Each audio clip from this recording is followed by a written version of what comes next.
Last weekend, Blue Origin announced the crew flying on its NS-22 mission will include Dude Perfect co-founder Kobe Cotton, Portuguese entrepreneur Mario Ferreira, British-American mountaineer Vanessa O'Brien, technology leader Clint Kelly III, Egyptian engineer Sarah Sabri, and telecommunications executive Steve Young. Sarah will become the first person from Egypt to fly to space. Mario will become the first from Portugal.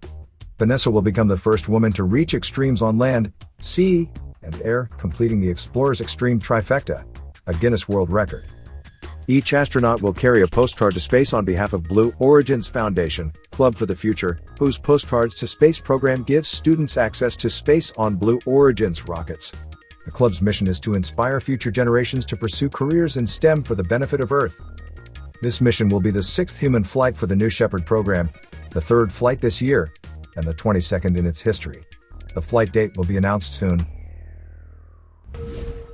Tonight is the Southern Delta Aquariids. The Southern Delta Aquariids are a meteor shower visible from the middle of July to mid-August every year, with peak activity around July 29th and 30th. The meteor shower's origin is not known with certainty. A probable source is Comet 96P Mischolz. Some, in the past, thought that it probably originated from the Marsden and cracked sun-grazing comets.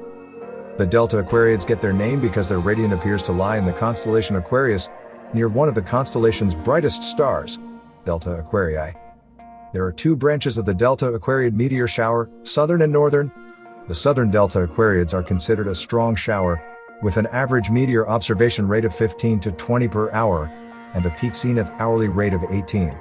The northern Delta Aquariids are a weaker shower, peaking later in mid-August. The Delta Aquariids are best viewed in the pre-dawn hours, away from the glow of city lights. Southern Hemisphere viewers usually get a better show because the radiant is higher in the sky during the peak season. Since the radiant is above the southern horizon for Northern Hemisphere viewers, meteors will primarily fan out in all compass points, east, north, and west. Few meteors will be seen heading southward, unless they are fairly short and near the radiant.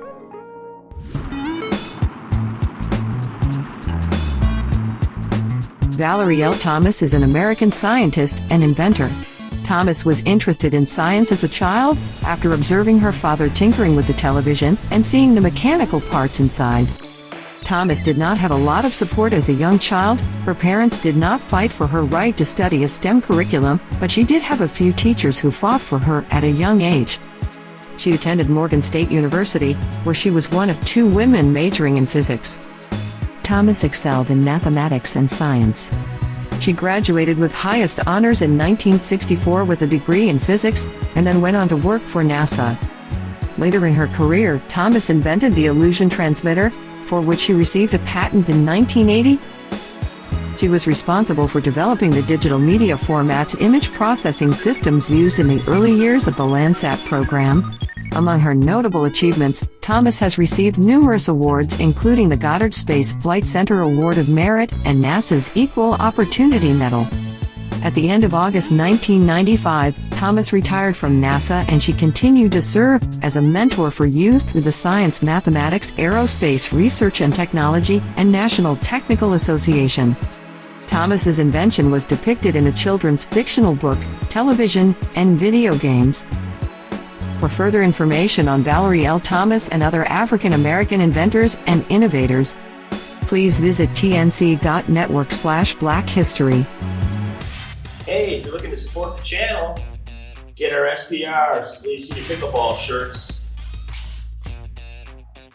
People can scan the QR code and go right to our YouTube channel and subscribe. They come in the casual, just wearing, or the ones you can play in. Hey, support the channel. Go to the link in the description. Hey, let's pickle.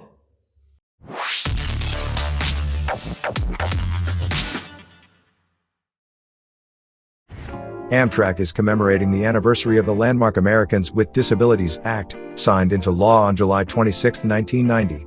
This pivotal moment for Americans with disabilities led to the creation of barrier-free access in all areas of public life, including services like transportation, with Amtrak passengers seeing upgrades to its trains, stations, platforms, and more during the past 3 decades.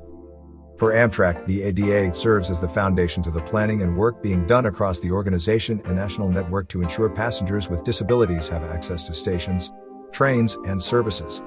With input from the disability community, including national disability organizations, Amtrak advances a robust accessibility program and holistic approach to improve the travel experience, from trip planning to purchasing tickets and the experience at stations, to equipment and on-board services.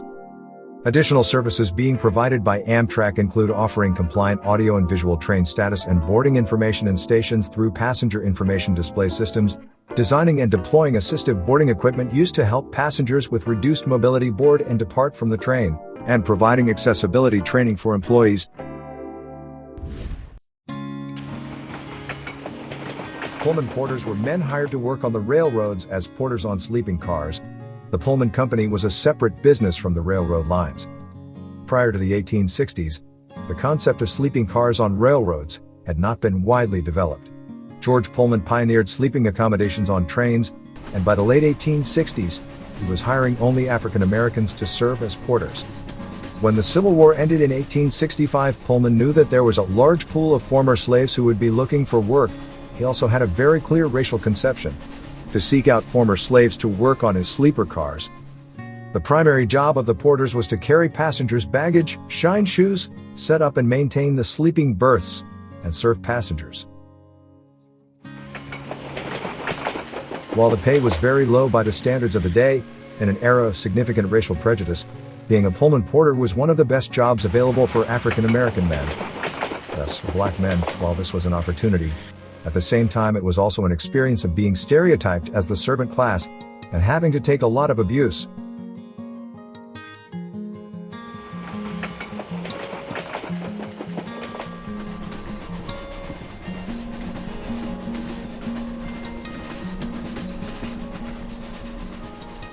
Until the 1960s, Pullman porters were exclusively black and have been widely credited with contributing to the development of the black middle class in America. Under the leadership of A. Philip Randolph, Pullman porters formed the first all-black union, the Brotherhood of Sleeping Car Porters, in 1925.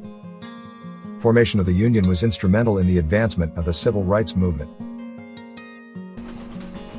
Porters worked under the supervision of a Pullman conductor, separate from the railroad's own conductor in overall charge of the train, and who was customarily white. In addition to sleeping cars, Pullman also provided parlor cars and dining cars used by some railroads that did not operate their own. The dining cars were typically staffed with African American cooks and waiters, under the supervision of a white steward. The introduction of the dining car made it unnecessary to have the conductor and porters do double duty. The dining car required a trained staff. Depending on the train and the sophistication of the meals, a staff could consist of a dozen men. Pullman also employed African American maids on deluxe trains to care for women's needs, especially women with children. In 1926, Pullman employed about 200 maids and over 10,000 porters.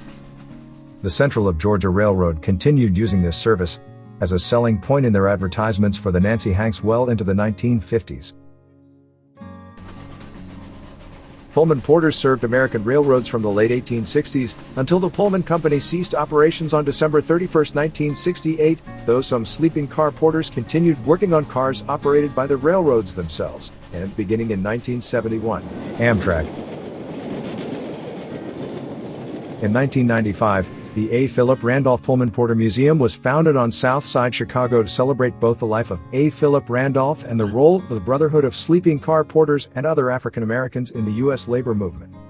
The museum is located in one of the original row houses built by George Pullman to house workers. The Pullman Porter Museum is part of the U.S. Department of the Interior's Pullman National Historic Landmark District.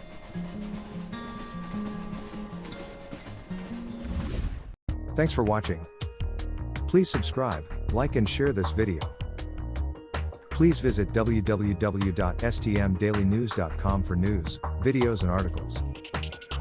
Listen to our Stories This Moment podcast on Spotify, iTunes, and Amazon. And please subscribe to our newsletter. You have been watching the STM Daily News. See you next time.